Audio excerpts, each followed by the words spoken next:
મિત્રો આપણે આજે બનાવવાના છે વઘારેલા ભાત. તો વઘારેલા ભાત માટે આપણે ડુંગળી લઈ લઈએ. જુઓ, ડુંગળી કટિંગ કરવાની છે. ડુંગળી કટિંગ કરી દઈએ અને મરચો કટિંગ કરવાના છે. એટલે મરચો પણ લઈ લઈએ. તો તમને બતાવીએ વઘારેલા ભાત કેવી રીતે બનાવીએ તે વિડીયોમાં જોડાયેલા રહો. વઘારેલા ભાત માટે આપણે તેમાં ડુંગળી નાખવાની છે. તો ડુંગળી કટિંગ ચાલુ કરી દીધું છે. તો સૌપ્રથમ આપણે ડુંગળી કાપી દઈએ. પછી લીલા મરચાં કાપવાના છે.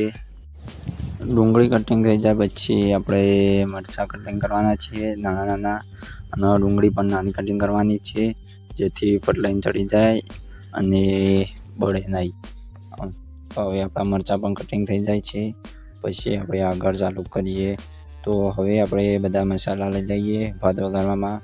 ધાણા, જીરું, રૈલો, હળદર, મરચું તે બધું લઈ લઈએ. તો જોઈ લો, આપણા મસાલા એરિયા લઈ લીધા છે. અને આજે આપણે ડુંગળી કટિંગ, મરચાં કટિંગ. હવે આપણે તેલ ગરમ કરીને રૈલો નાખીશું અને પછી આ એડ કરી દઈશું બધું ડુંગળીને, અને તે ધીમા ગેસ પર ચડવા દઈશું.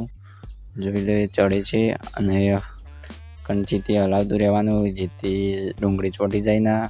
અને જરૂર પડે તો થોડું પાણી વેળવાનું એડ કરવાનું. તમારા ગેસ ઓછું રાખવાનું જેથી બળી જાય ના. અને ત્યાં હલાવતું રહેવાનું 2-3 મિનિટ. હવે ડુંગળી જુઓ સોફ્ટ થઈ જાય છે. આવી રીતે વરાળ નીકળવા માંડી છે, ગરમ થઈ જાય છે, હવે ચડી જાય લાગે છે. તો હવે આપણે ભાતની તૈયારી કરી દઈએ. તો હવે આપણે ભાત લાવી દઈએ. જુઓ, આવા ભાત છે અમારા. આ ભાત આપણે વઘારવાના જ છે. જો એકદમ એક સોફ્ટ ભાત છે. આ ડુંગળીવાળા લાવવાનું કામ ચાલુ છે. પછી આપણે તપેલીમાં બધું તૈયાર થઈ જાય, ગેસ એકદમ ઓછો કરી દેવા. જરૂરી પ્રમાણે થોડું પાણી એડ કરીએ અમે. તમારે પણ જરૂર પડે તો પાણી થોડું એડ કરજો. વધારે એડ ના કરતા પાણી, ડુંગળી ચડે નહીં ત્યાર સુધી પાણી થોડું એડ કરી દીધે એટલે ડુંગળી બળે ના. એના કારણે પાણી એડ કરવું પડે. જો ડુંગળી એકદમ સોફ્ટ ચડવા દેવાની, બહુ ગેસ ઓછો ફૂલ નહીં રાખવાનો જેથી ડુંગળી બળે નહીં, ધીમા ગેસે. તો આપણા હવે ભાતમાં મસાલા એડ કરવાના છે બધા, તે તમને મરચું જે તીખું ખાય તેના માટે અલગથી મરચું, આપણે સફેદું પણ મરચું નાખવાનું છે અને હરી ટેસ્ટ માટે નાખવાનું છે. તો ડુંગળી હવે ચડી ગઈ છે, તો ગેસ બંધ કરીને બધું એડ કરી દઈએ મસાલા. તમને બતાવી દઈએ. નવો અંદર હળદર એડ કરીએ. ડુંગળીમાં અંદર જ કરી દીધી એડ અમે. પછી મરચું એડ કરીએ. જરૂર પ્રમાણે તમારે જેટલું તીખું ખાતા હોય એ પ્રમાણે એડ કરજો. અને અમારે તો 2 જણા માટે બનાવીએ એટલે થોડું જ બનાવીએ. તમારા ફેમિલી માટે બનાવવાનું તો વધારે કરજો. આપણે આ ટેસ્ટ માટે આ રીતે તીખું મરચું નાખીએ. પછી આપણે જોઈ લો, મીઠું પણ ટેસ્ટ પ્રમાણે નાખી દીધું, સ્વાદ અનુસાર. અને થોડું પાણી એડ કરીને બધું મિક્સ કરી દઈએ જેથી બધું મિક્સ થઈ જાય સારું.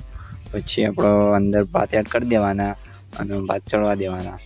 તો આ 1-2 મિનિટ પ્રોસેસિંગ કરી દઈએ મિત્રો. હવે આપણે ભાત એડ કરીશું અંદર.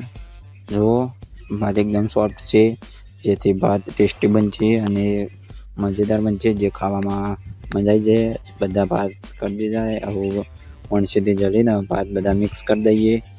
તો મિક્સ કરે છે ભાઈ, તમને બતાવી દઈએ ભાતનું રિઝલ્ટ કેવું આવે છે અને કેવા બન્યા છે. એ વિડીયોમાં જોડાયેલા રહો, તમને લાઈવ બતાવીએ. ઓછા ગેસ પર બધું મિક્સ કરવાનું ચાલુ છે. તો જુઓ, ભાત કંઈક આવા થઈ જાય છે, તમને બતાવીએ. પછી ઉતારી દઈએ અને આપણા વાટકામાં કાઢી દઈએ. જે જવાબ આવે છે અને જવાબ બને છે તે તમને બતાવીએ. ભાતના 2-3 મિનિટ ચડવા દેવાના, ગરમ થઈ જાય અને મસ્ત મિક્સ થઈ જાય, જેથી ભાત ટેસ્ટી બને. તમે પણ બનાવતા હોય યાર ભાત, તો ધીમા ગેસે બનાવજો, જેથી એકદમ મસ્ત બને અને ટેસ્ટી બને. ભાત ડુંગળી બળવી ના તો ગેસ બંધ કરી દીધો ને હવે આપણે ઉતારી દઈએ ભાઈ ભાત. તો ભાત ભાઈ ઉતારી દીધા છે ને આપણી ડીશમાં તે વાટકામાં કાઢવા બનાવીએ. જોઈ લો, આપણે ખાઈ લઈએ પછી.